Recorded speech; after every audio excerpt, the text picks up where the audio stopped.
This is a rather interesting summit, I have to say, I think for a couple of reasons.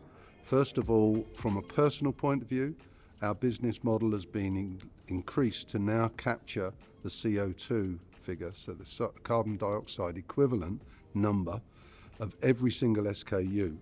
That software's taken 3 years to build. We've come to this summit, and historically these summits have been a little bit political. You know, my paper's better than your plastic type thing. What's been highly refreshing, as far as I'm concerned, is there is an open acceptance that there are good materials for every aspect, and the issues are, can we get real data, can we be accurate and transparent with the information that we share in a meaningful way, and be trustworthy as individuals. It is definite we need to do something and do it now. It's a fascinating discussion where one could ask, does this really mean packaging? And let's be honest, Boris Johnson has said this is about coal, cars, cash, trees. But actually, packaging comes from energy, or the raw materials, for example, comes from trees. And understanding the implications for the packaging industry, and to achieve net zero targets, which is being discussed at the COP26, everybody's going to have to participate, because you don't make all the carbon emissions just from the top four. I think it's important to recognise packaging is complex. A lot of people want very simple answers and very quickly, and packaging doesn't give you that. It gives you a price that's usually reasonably quick to get.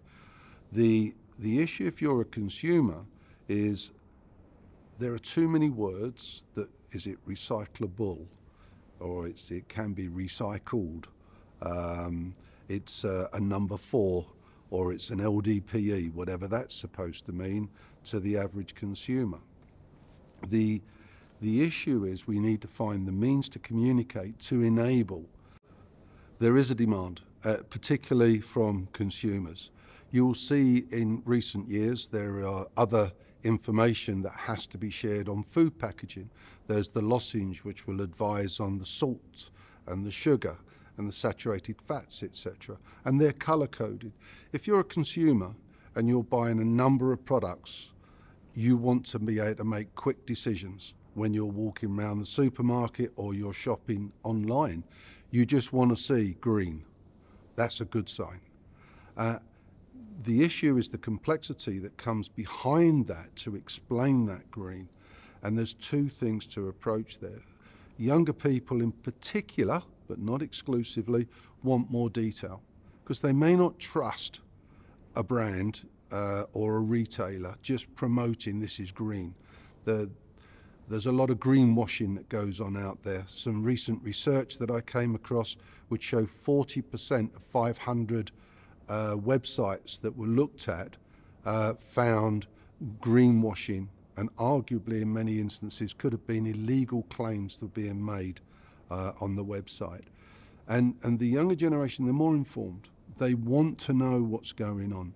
So I believe using a QR code that's also attached to the pack enables the consumer with a smartphone, for example, to access the background data that gives them more information. I think it's extraordinarily challenging for business to do this on their own. And evidence would show, if we look at the past as an experience to take forward, legislation is the only way that will force people. I will give you an example of this year. There is the packaging tax, £200 a tonne. People have been looking to put recycled content into films, and if it happens to be the subject of the year, they'll do something and then probably reverse it. You put a commercial value to that, and suddenly there are now businesses clambering for more and more recycled content, because £200 a tonne in many businesses is quite a penalty. There's a lot of companies that are doing a lot of good things, or at least have a lot of very good intention. there is a lot of misinformation, disinformation, or lack of information. If you want to start, you would look at this, as far as I'm concerned, taking the structure behind the life cycle analysis, and that you need to be able to identify your scope, you need to be able to then go after the data, and if I use Peter Drucker's statement, you've got to start measuring, because if you don't measure it, you don't know whether you have or have not improved upon it. What I think then is 4 words I would give you at this point, which is granularity. You have to go and walk the production lines, as in lean manufacturing. You need to go and get the data.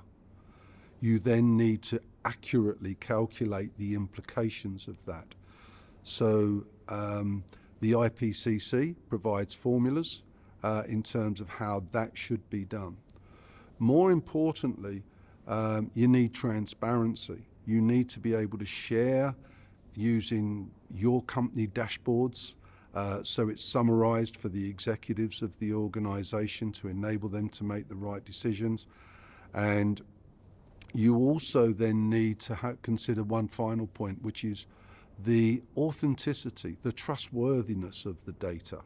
So I will give you an example of Netflix have run a documentary not that long ago called Seaspiracy. And the reference I give you here was to do with the Sustainable Fishing logo, the MSC. And according to that documentary, that was a profit-making tool.